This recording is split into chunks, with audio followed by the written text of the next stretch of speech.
Ukubambezeleka kokuphasiswa komthetho ogunyaza ukuba ube semthethweni umsebenzi wabadayisa ngomzimba kwenza igilamkhuba kanye namanye amaphoyisa ukuba asina ibethele ngabadayisi.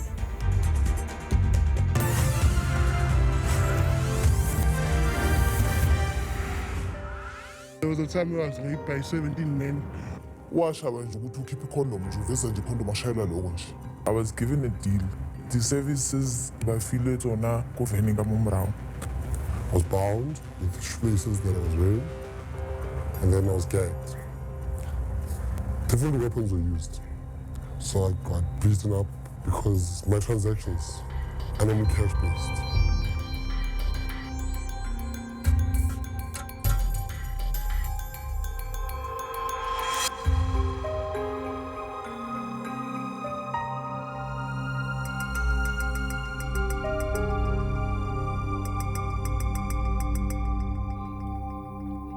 Balinganiselwa ku-288,000 abadayisa ngomzimba kuzwelonke. Iningi labo ngabesifazane kanti abesilisa bayingcosana. Lona ngumbiko okhishwe ngabe Medical Research Council. Iningi labantu abenza lo msebenzi bawenza ngoba kunenzuzo yemali futhi likwazi ukondla imindeni yabo. INingizimu Afrika yizwe lokuqala ngonyaka 2015 ukukhipha ukusetshenziswa kwamagama acwasayo noma adicilela phansi isithunzi sabadayisa ngomzimba afana namagama o-prostitute embhalweni ebalulekile.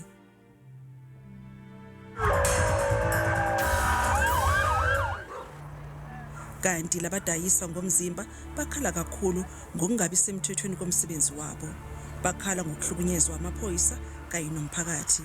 Lona wesifazane usenesikhathi kule ndima kanti lunye usuku angeke alibala.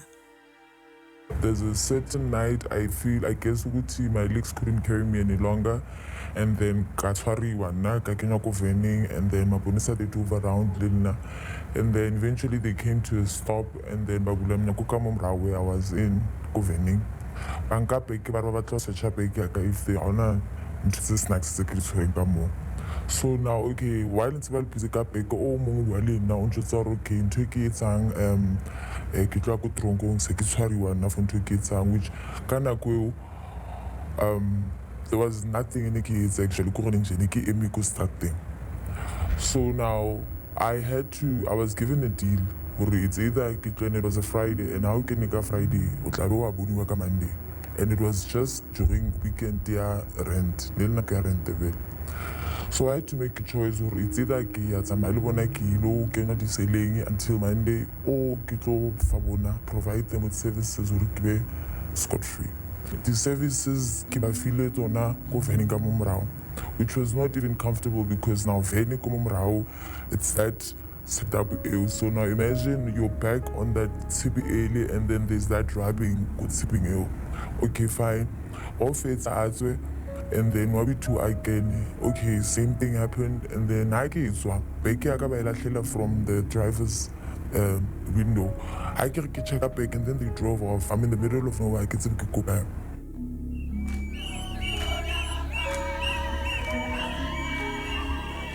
I feel with the criminalization, can resign the easy targets to perpetrators because they know we don't have a say when it comes to the police station.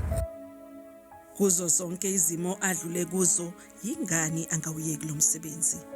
Skolo ke stopile ka standard ka grade 10 na standard 8 ke mo ke stopile nkuteng because that's the year that my father passed away, so there was nobody not to patala school fees anymore.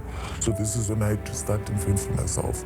So now ke shebile bana ba kaofela ba 3 ke banyana kaofela, and then seeing the things that I'm going through ona no because azanga gona o fitla when I studies to be a person that I want to be, because now I actually wanted to be a pathologist, a forensic pathologist. What's how nice it feels if you're going to like batsi or attacking November so that's the thing that actually kind of kept me pushing or because thing it njengoba bayingcosana besilisa bakulomkhakha iningi aliphumile obala ngoba lisaba ukuphathwa kabi owesilisa esikhulume naye owenza lo msebenzi abantu bakhe ubathola kakhulu ngokusebenzisa izinhlelo ze-online bese eyalapho bevumelana khona ngokuhlangana.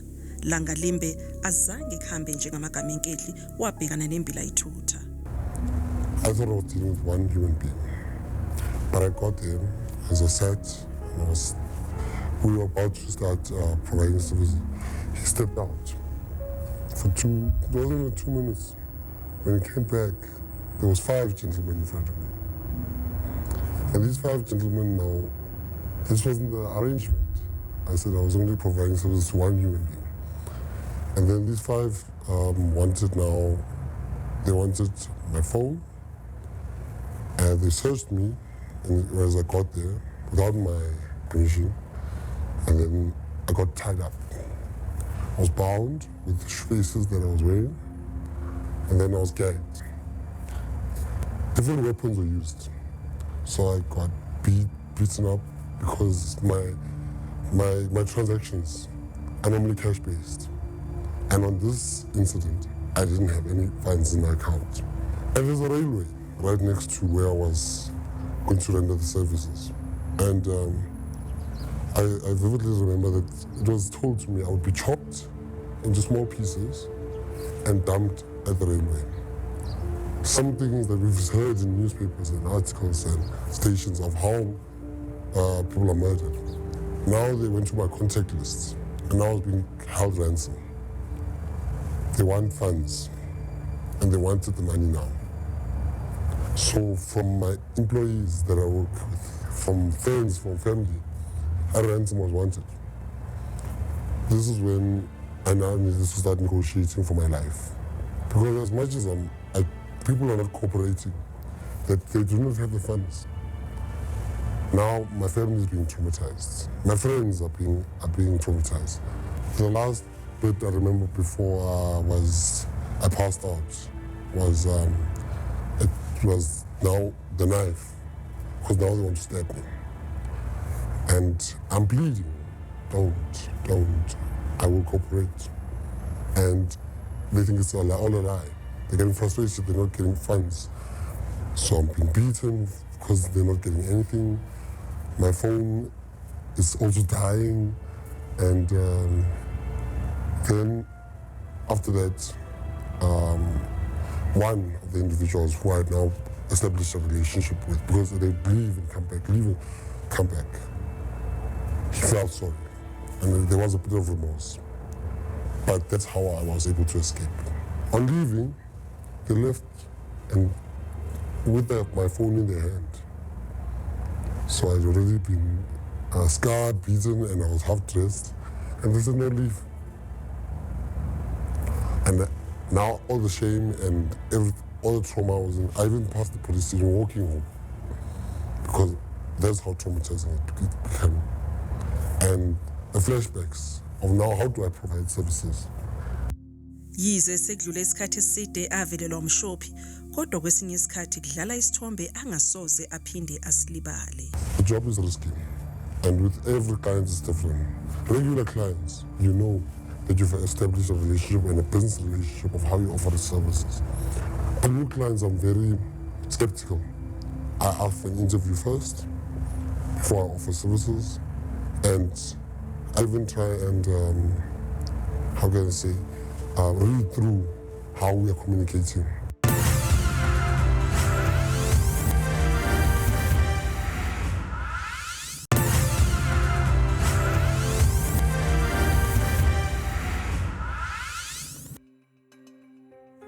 Omunye wasinda ngokulambisa ehlaselweni, osilandisa ngesigameko angeke asilibala esamshiya eyibuza eyiphendula.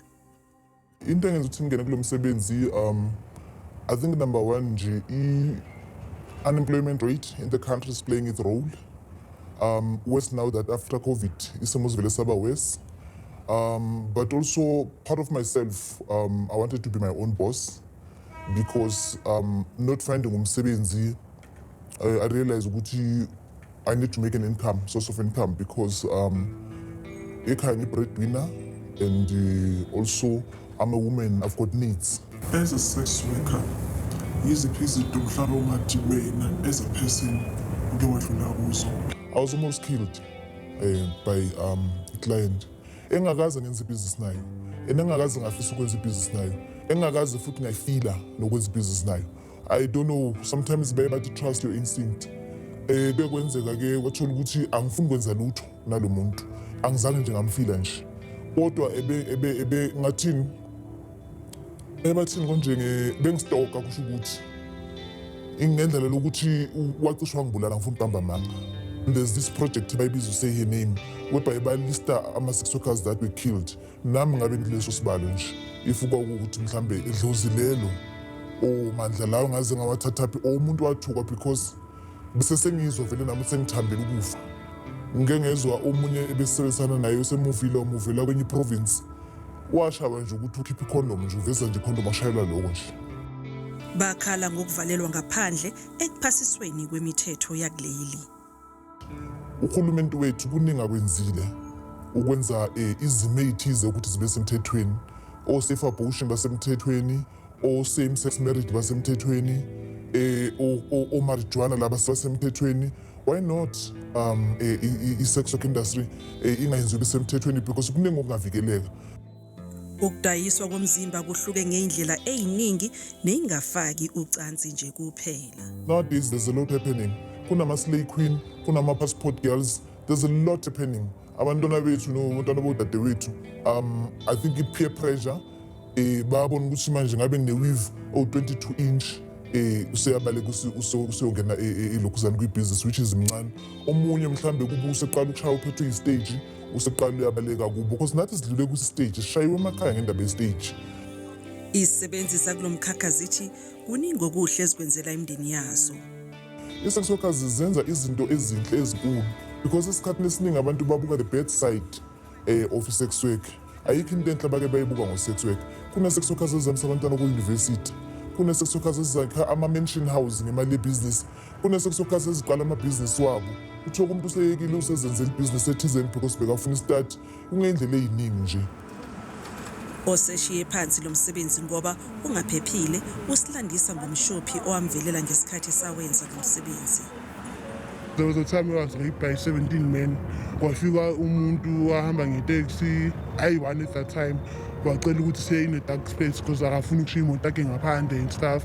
Nami at that time nginganamali ngibona ukuthi nami ayikho into engisahamba kanti kulowo ndawo leyo asiza khona bakhona abanye already kade balindile sivele into kade bayikhulumile.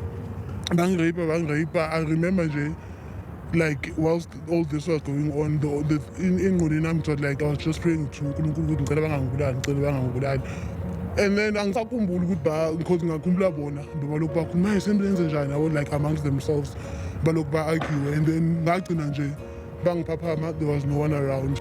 Abe-Awareness for Child Trafficking Africa bathi umthetho kumele wenze ukuthi nabathengi baboshwe uma bethenga kungabi isebenzi nje kuphela eziboshwayo. It is very unfair that they are focusing only on the sex worker when the buyer as well as the pimp and the brothel owner are two committing crimes. And we do know that often the sex worker has been trafficked.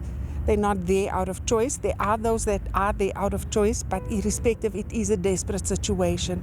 No one chooses that as a career choice. It's a desperate situation that they find themselves in sex work. And from the angle of human trafficking, it being such a hidden crime, and with all the threats and all the abuse that the sex workers undergo, they are scared to speak out. And then you find that they undergo abuse when they do report any kind of crime committed against them. So yeah, the odds are so much against them, so they do need to be protected. Inhlangano isisonke elwela iphinde ifundise izisebenzi zayo ngamalungelo azo kanye nezindlela okufanele ziphile ngayo kuleli ithi sola uhulumeni ngokuhudula izinyawo ekuphasisweni umthetho kufanele kusetshenzwe ngaphansi kwawo. I don't know who should be held responsible because already we have seen cabinet available and what you call it, it's a bill that was out December last year. And then from there, within 2 months, the submission, like our submissions, so that the public can have the comments and the people they send, whatever that they send. Some clearly send, we don't want sex workers in South Africa. Some they send, yes, we do want sex workers in South Africa. So the bill is out there within the Justice Department. It's not yet signed off for Molokhoreng. We are also trying to push or at least before the seventh administration, whereby like maybe the new leadership might come in, at least it can be something that like currently now in Parliament, it must be discussed. We are pushing for a law reform.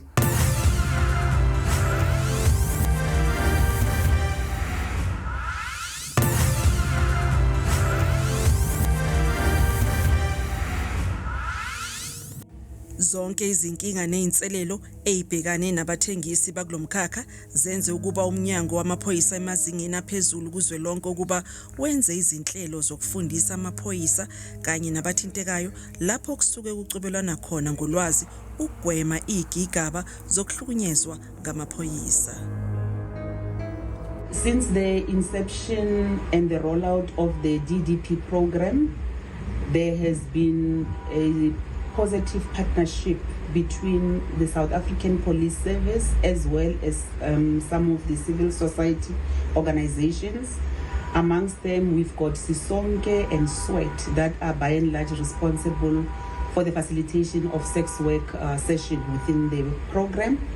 And what happens is that we would allow police officers to have an interactive session where there is a Q&A session to allow those questions that are hardcore and police officers are raising towards sex workers, as well as sex workers raising some of their challenges with regards to the relationship that they are coming across on the streets whilst they are interacting with police officers.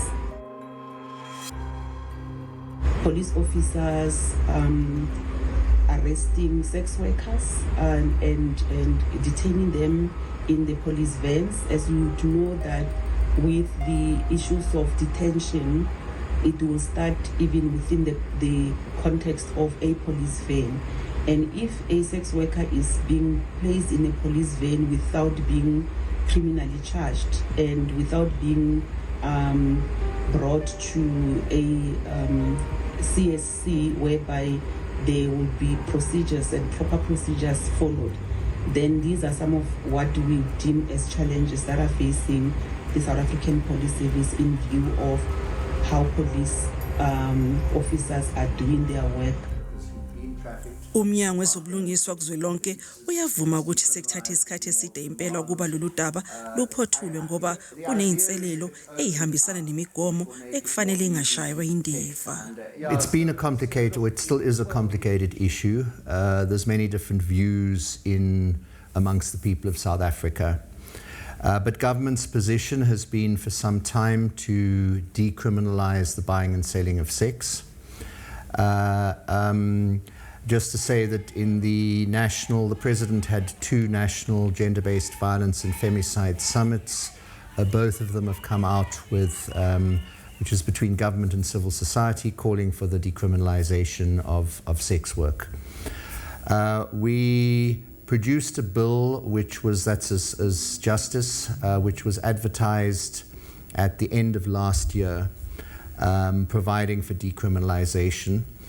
The intention was to simply repeal the sections of the laws that criminalize buying or selling of sex. That's the old 1956 Sexual Offences Act, which used to be called the Immorality Act, so people can see its historical context. It also said that white people couldn't have sex with black people or people of other races. And then there's a provision in the 2008 or 2007 Sexual Offences Act about criminalizing the buying of sex. Kukho konke okudingekayo, ingabe lo mthetho uzosebenza kanjani? Obviously, it will have to follow the procedures in Parliament. Then it will have to be implemented. The issue of where people can sell and buy sex in a municipality is a responsibility of that municipality to demarcate. They would zone, they would demarcate business areas. So all those things would have to happen, and we now have to look at that process. We can't decide for municipalities, but we can set out guidelines in the legislation. We are also engaging with the sex workers to look at what they are wanting, and then we will go wider and consult the broader public. Abathengisa ngomzimba kumele babuze amaphoyisa ukuthi yini ababoshelwa yona futhi uma bephoqa ukulala mahala kufanele babathathele inyathelo eyinqala. If they're being arrested in terms of the old or the new Sexual Offences Act, then the issue would be, but am I going to be prosecuted? Because it doesn't seem as though anyone has been prosecuted under those laws for some time. I mean, there are mechanisms to complain against police conduct. Police should not be asking for sex to release somebody. They should not be asking for any form of bribe. They should just be doing their job. The issue of pimps is one of the questions that we will now be having to address in regulation. Previously, it would not have been addressed. And it's a question we've put to sex workers. Should pimps be criminalized or decriminalized? We're not promoting sex work. While a lot of people may not agree with people selling sex to make an income, but the reality is it's there, and as long as they're not harming other people, they should have the right to do what they want to do. Ukuphasiswa kwalomthetho kuzogunyazwa ukuba abathengisa ngomzimba bakhokhe intela.